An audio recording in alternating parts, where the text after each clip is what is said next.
புரட்சி தலைவர் எம்ஜிஆர் அவர்களை பற்றி நான் பேசியே ஆகணும். அதுக்கு காரணம் இந்த சபையில் எனக்கு இப்போ தான் ஒரு சான்ஸ் கிடச்சிருக்கு. ஆக்சுவலாக மோர் நியூமரிக்கல் நம்பர்ஸாக எனக்கு கொடுத்துட்டாங்க. அதிலே நான் படித்து அதே சொல்லிட்டு இருந்ததுனால இப்போ நான் சொல்லி ஆகணும். ஏன்னா அவரோட அரவணைப்பில் வாழ்ந்தவர் தான் என்னோட காட்ஃபாதர் திரு ஜேபிஆர் அவர்கள்.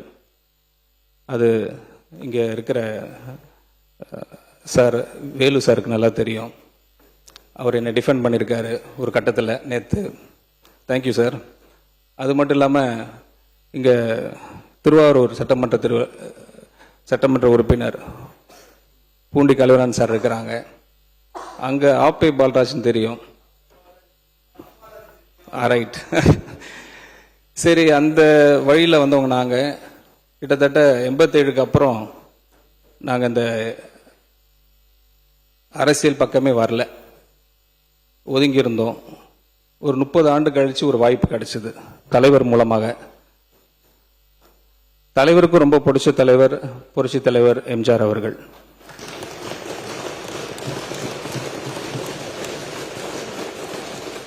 அவர் எப்போதும் ஒரு ரீஃப்ரைஸ் பண்ண கோட்ஸ்லாம் இருக்கு தலைவர் எம்ஜிஆரை பற்றி.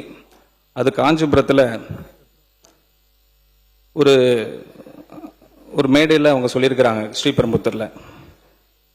அதை இங்கே சும்மா ஒரு கோட்டாக சொல்ல விரும்புகிறேன், வித் பர்மிஷன் சார். மர்மயோகி என்ற படத்தில் எம்ஜிஆரின் பெயர் கரிகாலன். ரொம்ப அழகாக அதை ப்ரொனவுன்ஸ் பண்ணியிருப்பாங்க. தலைவர் அழகாக சொல்லியிருப்பாங்க, குறி வைத்தால் தவற மாட்டேன், தவறுமானால் குறியே வைக்க மாட்டேன்.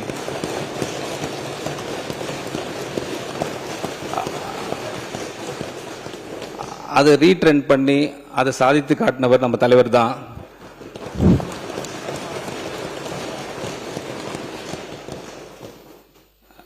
ஒரு கதை சொல்லியாச்சு, ஒரு கோட் சொல்லியாச்சு. ஒரே ஒரு பாடல் மட்டும் பாடிடுறேன் புரட்சி தலைவர் நினைவாக, வித் யுவர் பர்மிஷன்ஸ்.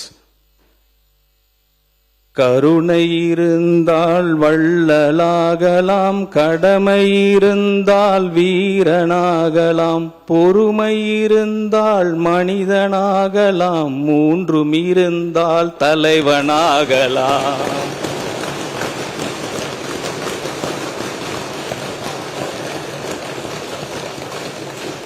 எங்க அண்ணன் தமிழ்நாடு முதலமைச்சர் அவரை பற்றி புரட்சி தலைவர் பாடினதுக்கு ரொம்ப சந்தோஷம். அப்பயே சொல்லிட்டு போயிட்டார் நினைக்கிறேன். இந்த நிதிநிலை அறிக்கை ஒரு பெரிய ஒரு சப்ஜெக்ட். அது எனக்கு ஒரு பொறுப்பு கொடுத்து மாண்புமிகு முதலமைச்சர் எனக்கு சான்ஸ் கொடுத்துருந்தாங்க. அது ஸ்டார்டிங்லே நான் சொல்லியிருந்தோம். எங்களுக்கு டே 1லே முதலமைச்சர் அவர்கள் எனக்கு ஒரு டீட்டெயில் ரிப்போர்ட் ஒன்று ரெடி பண்ண சொல்லியிருந்தாங்க. ஒரு 3 துறை ரீதியாக ரிப்போர்ட் ரெடி பண்ணியிருந்தோம். அது அவங்க டேபிளில் இருக்குது. அவங்க எப்போ அனௌன்ஸ் பண்ணுவாங்க தெரியல. பட் அதில் சின்ன விஷயங்கள் 2-3 விஷயம் மட்டும் நான் சொல்லிடுறேன். அதில் 1 டிஜிட் லாஸாக இருக்கலாம். 1 டிஜிட்ன்றது 1 crore டிஜிட் லாஸாக இருக்கலாம். 2 டிஜிட் crore லாஸாக இருக்கலாம். 3 டிஜிட் crore லாஸாக இருக்கலாம். 4 டிஜிட் crore லாஸாக இருக்கலாம்.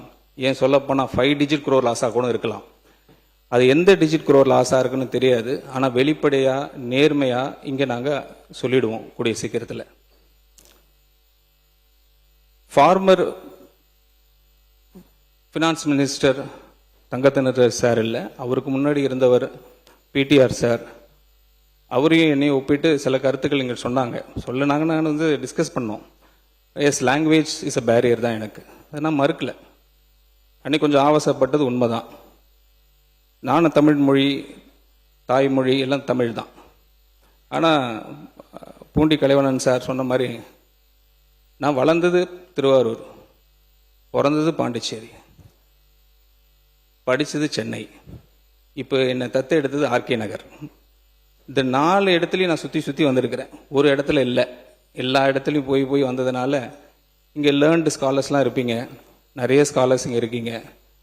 இங்கே 234 ரெப்ரசன்டேட்டிவ் இருக்கீங்க. இன்னைக்கு கடந்த ஒரு 4 நாளாக எனக்கு சச்ச ஹானர். எனக்கு இது கொடுத்த எங்கள் தலைவருக்கு மிகப்பெரிய நன்றி சொல்லி ஆகணும். ஏன்னா ஒரே இடத்துல இவ்வளோ பேர், இவ்வளோ டிஸ்கஷன்ஸ், மேடம் அன்புமணி உங்கள் அழகாக சொல்லிட்டு இருந்தாங்க நிறைய பாயிண்ட்ஸ், அதெல்லாம் நோட் பண்ணிட்டு இருந்தேன். தோழர்கள் சொன்னாங்க, என்னோட குட் ஃப்ரெண்ட் வன்னியரசு சார் சொல்லிட்டு இருந்தாங்க, காங்கிரஸ் சட்டமன்ற உறுப்பினர் அமைச்சர்கள் சொல்லிட்டு இருந்தாங்க, சீனியர் மோஸ்ட் கவுன்சில் சொல்லிட்டு இருந்தீங்க. எல்லாம் எங்களுக்கு இன்ஃபர்மேஷன் தான், நாலேஜ் தான், நான் மறுக்கல. Just is the first time, எங்களுக்கு இது வெரி ஃபர்ஸ்ட் டைம். இந்த ஃபர்ஸ்ட் டைமில் நாங்கள் திருத்திப்போம், சில விஷயங்கள் நாங்கள் கற்றுப்போம் உங்கள்கிட்டருந்து. We will come back strong. வரப்போகிற நாட்களில் வெரி ஸ்ட்ராங்காக நாங்கள் கம்பேக் பண்ணுவோம், அதில் மாற்று கருத்தே இல்லை.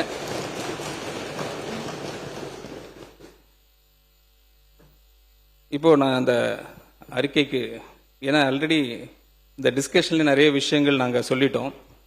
ஒவ்வொரு விஷயங்களும் கேள்வி கேட்க பார்த்து தென்னந்தேர் நாங்கள் சொல்லிட்டேன் எல்லா விஷயங்களும். சரி, கன்சாலிடேட் பண்ணி ஒரு not more then 10 to 15 minutes, ஏன்னா already getting late. I will conclude very soon. மாண்புமிகு பேரவைத் தலைவர் அவர்களே, நமது அரசின் முதல் வரவு செலவு திட்டத்தை இந்த பேரவையின் முன் வைக்கும் வாய்ப்பை எனக்கு வழங்கிய நமது மாண்புமிகு முதலமைச்சர் அவர்களுக்கு எனது நன்றியை தெரிவித்துக் கொள்கிறேன். இது உண்மையிலேயே ஒரு வெற்றி பட்ஜெட் ஆகும். இந்த பட்ஜெட் மூலம் நிதி ஒருங்கிணைப்பு மற்றும் சீர்திருத்தங்களை, பொதுநல நடவடிக்கைகள் மற்றும் உட்கட்டமைப்பு மேம்பாடு தொடர்பான புதிய அறிவிப்புகளுடன் சமநிலைப்படுத்தியுள்ளோம். திருத்த வரவு செலவு திட்டம் தொடர்பான விவாதத்தில் பங்கேற்ற இந்த சபையின் உறுப்பினர்கள் அனைவருக்கும் எனது நன்றியினை தெரிவித்துக் கொள்கிறேன். மேலும் ஒன்றிய அரசால் வழங்கப்படும் நிதி பகிர்வில் தமிழ்நாட்டிற்கு நியாயமான பங்கு கோரும் தீர்மானத்திற்கு முழு மனதுடன் ஆதரவளித்து இந்த சபைக்கு எனது நன்றியினை தெரிவித்துக் கொள்கிறேன். கடந்த 3 நாட்களாக இந்த பேரவையின் மாண்புமிகு உறுப்பினர்கள் எழுப்பிய ஒவ்வொரு கருத்தையும் நான் மிக கவனமாக கேட்டேன். இன்று எனது உரையின் மூலம் மாண்புமிகு உறுப்பினர்கள் எழுப்பிய கருத்துக்களை பற்றி நான் பதில் தெரிவிக்க விரும்புகிறேன். மாண்புமிகு பேரவைத் தலைவர் அவர்களே, இப்பேரவையில் எழுப்பப்பட்ட கேள்வி, மாநிலத்தின் சொந்த வரி வருவாய் SOTR 2,29,579 கோடி ரூபாயிலிருந்து 2,26,870 கோடி ரூபாயாக ஏன் குறைக்கப்பட்டது என்பதாகும். வரி வருவாயில் சரிவு ஏற்பட்டிருந்தும் செலவினம் எவ்வாறு அதிகரித்து உள்ளது? மாண்புமிகு பேரவைத் தலைவர் அவர்களே, ஜூன் மாதத்தில் நாங்கள் வெளியிட்ட வெள்ளை அறிக்கையின் மீது இந்த மாண்புமிகு பேரவையின் கவனத்தை ஈர்க்க விரும்புகிறேன். கடந்த 2 நிதியாண்டுகளில் 2024-25 மற்றும் 2025 மற்றும் 2026 மாநிலத்தின் சொந்த வரி வருவாய் வளர்ச்சி 8% குறைவாக இருந்தது என்பது நாங்கள் தெளிவாக குறிப்பிட்டிருந்தோம். அதே சமயம் முந்தைய அரசு இடைக்கால வரவு செலவு திட்ட மதிப்பீடுகளில் 19% வளர்ச்சி விகிதத்தை கருதியிருந்தது. இந்த வளர்ச்சி விகிதம் அடைய முடியாது என்றும், வழக்கமான வணிக சூழலில் பிசினஸ் ஆஸ் யூஷுவல் 12% மீதான மாடரேட் வளர்ச்சி மட்டும் சாத்தியம் என்றும் நாங்கள் ஏற்கனவே வெள்ளை அறிக்கையில் குறிப்பிட்டிருந்தோம். இந்த 12% வளர்ச்சியை கருத்தில் கொண்டால் மாநில சொந்த வரி வருவாய் 2.15 லட்சம் கோடி ரூபாய் இருக்கும். இதற்கு மேல் அரசு கொண்டு வந்த பல்வேறு வரி வருவாய் பெருக்கும் நடவடிக்கைகளால் ரெவென்யூ ஆகுமெண்டேஷன் மெஷர்ஸ் வரி மற்றும் வரி அல்லாத வருவாயில் அரசிற்கு மொத்தமாக 15,000 கோடி ரூபாய் வருவாய் கிடைக்கும். ஜிஎஸ்டியில் ஃபேஸ்லெஸ் அசஸ்மெண்ட் மற்றும் ஆடிட் பதிவுத்துறையில் ஃபேஸ்லெஸ் பிரசன்ஸ்லெஸ் ரெஜிஸ்ட்ரேஷன் மற்றும் ரெக்டிஃபிகேஷன் ஆஃப் அனாமலிஸ், மோட்டார் வாகனங்கள் வரியில் ஆக்ஷன் ஆஃப் ஃபேன்சி நம்பர்ஸ் மற்றும் ரெவிஷன் ஆஃப் யூசர் சார்ஜஸ், மது உற்பத்தியாளர்கள் மீதான கூடுதல் சிறப்பு கட்டணம், அடிஷனல் பிரிவிலேஜ் ஃபீஸ் போன்ற எங்கள் அரசு மேற்கொண்ட பல்வேறு சீர்திருத்தங்களை செயல்படுத்தியதன் மூலம் நாம் எதிர்பார்த்த வரி வருவாய் வளர்ச்சியை அடைய முடியும்.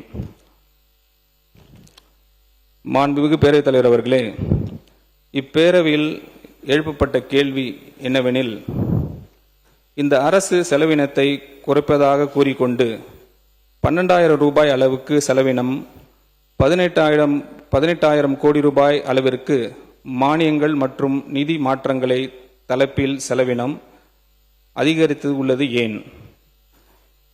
நமது அரசு ஒன்றிய அரசின் பிபி கிராம்ஜி திட்டத்தை செயல்படுத்துவதற்காக 12,643 கோடி ரூபாய் நிதி ஒதுக்கீடு செய்துள்ளது. மேலும் தமிழ்நாடு PDCL லாஸ் ஃபண்டிங்க்கு 5,000 கோடி ரூபாய், ஃபார்ம் லோன் வேவர்ஸுக்கு 5,932 கோடி ரூபாய், 200 யூனிட்டுக்கு நோ காஸ்ட் எலக்ட்ரிசிட்டிக்கு 1,545 கோடி ரூபாய் என மொத்தமாக மானியங்கள் மற்றும் நிதி மாற்றங்கள் தலைப்பின் கீழ் 18,000 கோடி ரூபாய் கூடுதல் ஒதுக்கீடு அளித்துள்ளது. மாண்புமிகு பேரவைத் தலைவர் அவர்களே, பார்ட்டி ஃபண்ட் என்ற பெயரில் இடைத்தரகர்களுக்கு சென்று வீணான செலவினத்தையும் திட்ட அனுமதியில் நிலவி வந்த ஊழல் ஆகியவற்றை இந்த அரசு நிறுத்தியிருப்பதாக கூறியுள்ளது. பொதுநல செலவினத்தை குறைக்க இந்த அரசு ஒருபோதும் எண்ணியவில்லை. உண்மையில் இந்த அரசு பொதுமக்களுக்கு பயனளிக்கும் புதிய திட்டங்கள் பலவற்றை அறிவித்துள்ளது. எனவே இந்த செலவினம் வருவாய் செலவின தலைப்பில் அதிகரித்து உள்ளது. மாண்புமிகு பேரவைத் தலைவர் அவர்களே, இப்பேரவையில் எழுப்பப்பட்ட கேள்வி பள்ளி கல்வி மற்றும் உயர்கல்வி போன்ற துறைகளுக்கான ஒதுக்கீடுகள் இடைக்கால வரவு செலவு திட்ட மதிப்பீடுகளுடன் ஒப்பிடும்போது திருத்தப்பட்ட வரவு செலவு திட்ட மதிப்பீடுகள் ஏன் குறைந்து உள்ளன என்பதாகும். மாண்புமிகு பேரவைத் தலைவர் அவர்களே, இந்த ஒப்பீடு தவறான அடிப்படையில் அமைந்துள்ளது. இடைக்கால நிதிநிலை அறிக்கை என்பது பதவி விலகியிருந்த அரசு தயாரித்த மதிப்பீடை அன்றி செலவிடப்பட்ட தொகை அல்ல. சரியான ஒப்பீடு என்பது கடந்த ஆண்டின் செலவினமே. சென்ற நிதியாண்டில் 2025-26 பள்ளி கல்வித்துறையின் உண்மையான செலவினம் 42,351 கோடி ரூபாய். ஆனால் இடைக்கால மதிப்பீடு 2026-27 48,531 கோடி ரூபாய். அதாவது உண்மை செலவை விட சுமார் 6,180 கோடி ரூபாய் மிகையானது. திருத்தப்பட்ட ஒதுக்கீடு 44,527 கோடி ரூபாய். உண்மை செலவு ஆக்சுவல்ஸ் ஆஃப் 25-26 விட 2,176 கோடி ரூபாய் அதிகம். எனவே இந்த ஒதுக்கீடு நிகழ்கால தேவைகளின் அடிப்படையிலும் கடந்த கால செலவு முறைகளின்படி அமைந்துள்ளது. மேலும் சென்ற நிதியாண்டில் 2025-26 உயர்கல்வித்துறையின் உண்மையான செலவினம் 7,454 கோடி ரூபாய். இடைக்கால மதிப்பீடு 2026-27 8,504 கோடி ரூபாய்.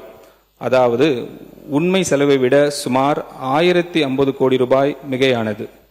திருத்தப்பட்ட ஒதுக்கீடு 2026-27 8,374 கோடி ரூபாய். உண்மை செலவை ஆக்சுவல்ஸ் ஆஃப் 25-26 விட 920 கோடி ரூபாய் அதிகம்.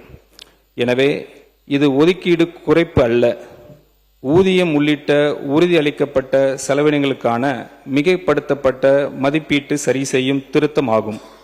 இதை கணக்கிட்டு நேர்மையான அடையாளமே தவிர கல்விக்கான முன்னுரிமை குறைப்பு அல்ல. எந்த பள்ளி கல்வி திட்டமோ அல்லது உயர்கல்வித்துறையின் திட்டமோ நமது அரசால் நிறுத்தப்படவில்லை. நடைமுறை உள்ள திட்டங்கள் அனைத்தும் தொடர்வதுடன் பெருந்தலைவர் காமராஜர் மாதிரி பள்ளிகள், சூப்பர் கிளீன் சூப்பர் கேம்பஸ் திட்டம், தமிழ்நாடு சுடர் உள்ளிட்ட புதிய முன்முயற்சிகள் அறிவிக்கப்பட்டுள்ளன.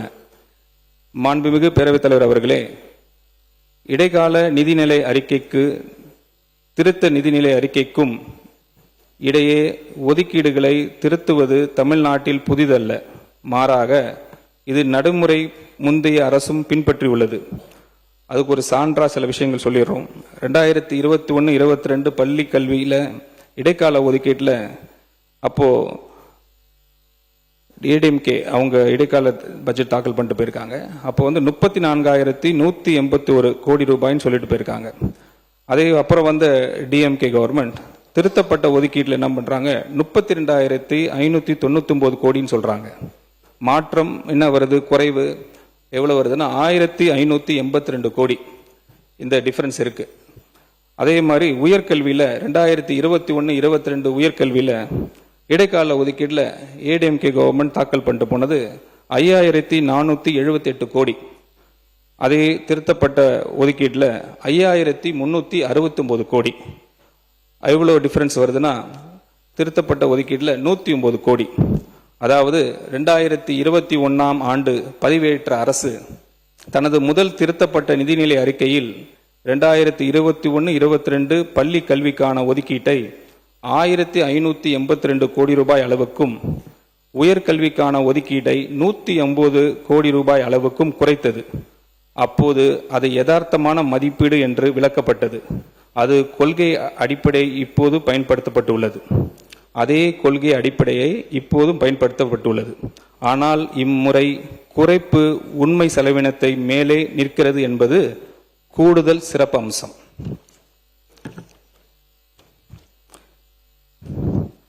மாண்புமிகு பேரவைத் தலைவர் அவர்களே, இப்பேரவையில் எழுப்பப்பட்ட கேள்வி இந்த அரசு வரவு செலவு திட்டத்தில் தான் அளித்த பல்வேறு வாக்குறுதிகளை நிறைவேற்றப்படவில்லை என்பதாகும். மாண்புமிகு பேரவைத் தலைவர் அவர்களே, இந்த அரசு அளித்த அனைத்து வாக்குறுதிகளையும் நிறைவேற்றும் என்ற நம்பிக்கை இந்த சபைக்கும் பொதுமக்களுக்கும் நான் மீண்டும் அளிக்க விரும்புகிறேன்.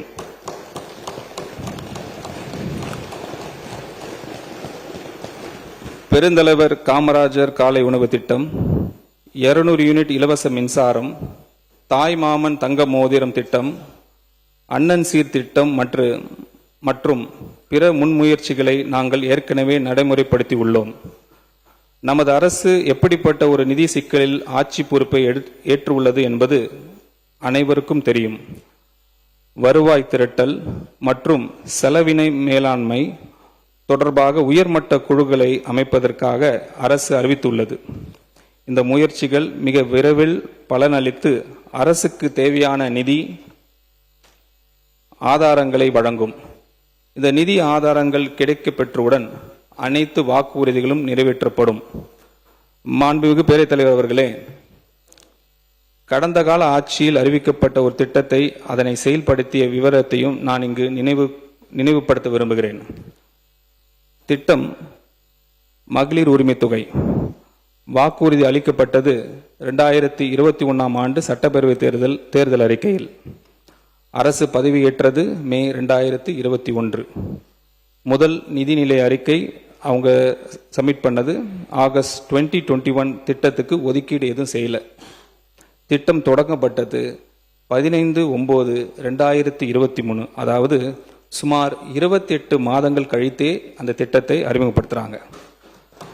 அளிக்கப்பட்ட விளக்கம், அப்போதைய முதலமைச்சர் அவர்கள் பொதுவெளியில் தெரிவித்தது, ஆட்சிக்கு வந்தவுடனே இத்திட்டத்தை செயல்படுத்தியிருப்போம், ஆனால் அப்போது மாநிலத்தின் நிதிநிலை நன்றாக இல்லை என்றார்.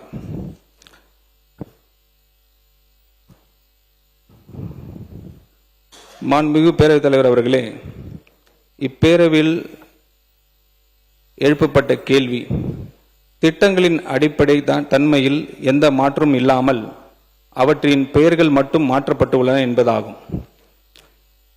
இந்த அரசு முந்தைய அரசுகளின் எந்த திட்டத்தையும் வெறுமன நகல் எடுக்கவில்லை. மாறாக திட்டங்களையும் அவற்றின் பலன்களையும் மேம்படுத்த திடமான முயற்சிகளை மேற்கொண்டுள்ளது. உதாரணமாக, வெற்றி வீடு திட்டத்தின் கீழ் முந்தைய அரசு வழங்கிய 3.1 லட்சம் ரூபாயிலிருந்து வீடு ஒன்றுக்கான அலகு தொகை 5 லட்சம் ரூபாயாக உயர்த்தப்பட்டுள்ளது.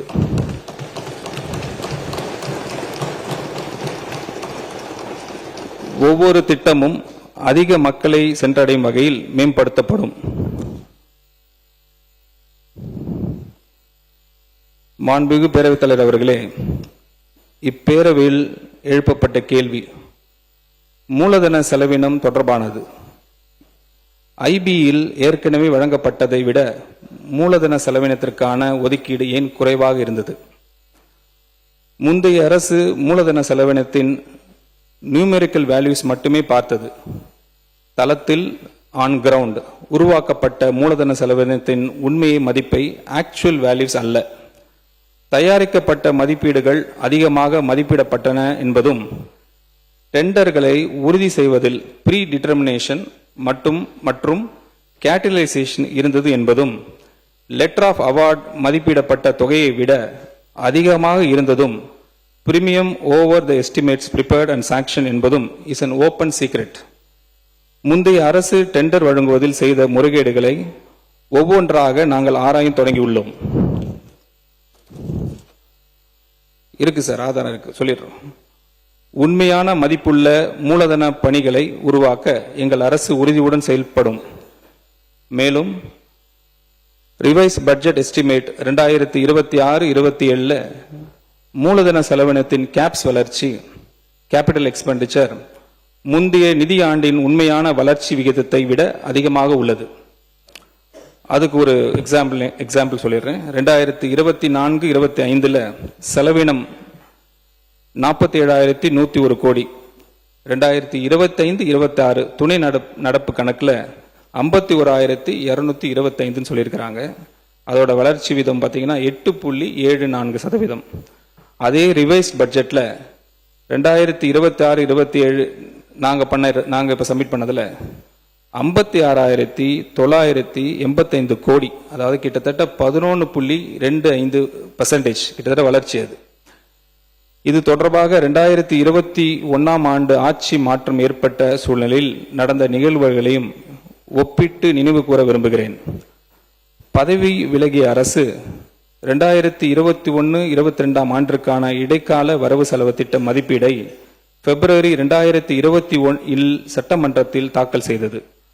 அந்த மதிப்பில் மொத்த வருவாய் செலவினம் 2,60,409 கோடி ரூபாயாகவும், மூலதன செலவினம் 43,170 கோடி ரூபாயாகவும், வருவாய் பற்றாக்குறை 41,417 ரூபாயாகவும் மதிப்பிடப்பட்டிருந்தது. ஆனால் புதிதாக பொறுப்பேற்ற அரசு 13/8/2021 அன்று சட்டமன்றத்தில் தாக்கல் செய்த திருத்த வரவு செலவு திட்ட மதிப்பீடு 2021-22 ரிவைஸ் பட்ஜெட் எஸ்டிமேட் 21-22 மேற்படி ஐபியில் புள்ளி விவரங்களிலிருந்து பல தலைப்புகளிலும் கணிசமாக மறுமதிப்பீடு செய்திருந்தது. குறிப்பாக மூலதன செலவினம் 43,170 கோடி ரூபாயிலிருந்து 42,180 கோடி ரூபாய், சுமார் 1000 கோடி ரூபாய் அளவிற்கு குறைக்கப்பட்டது. வருவாய் பற்றாக்குறை 41,417 கோடி ரூபாயிலிருந்து 58,692 கோடி ரூபாய் உயர்த்தப்பட்டது. எனவே துறைவாரியான மதிப்பீடுகளை உயர்த்துவதும் குறைப்பதும் நிகழ்கால செலவினத்தை பொறுத்தே உள்ளது என்பது தெரிவித்துக் கொள்கிறேன்.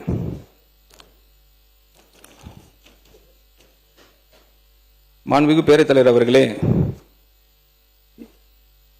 என் உரையை நிறைவு செய்வதற்கு முன்பாக என்னை இங்கு கொண்டு வந்து சேர்த்த மாண்புமிகு முதலமைச்சர் அவர்களுக்கு என் இதயத்தில் இருந்து நன்றியை தெரிவித்துக் கொள்கிறேன்.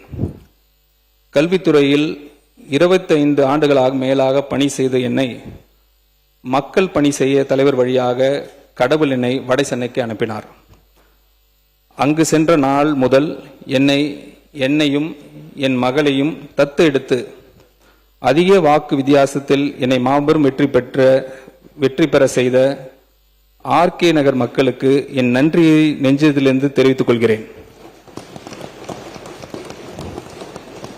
மேலும் இந்த பேரவைக்கு தங்களுக்கு என் நன்றிகளை தெரிவித்துக் கொள்கிறேன். நன்றி, வணக்கம்.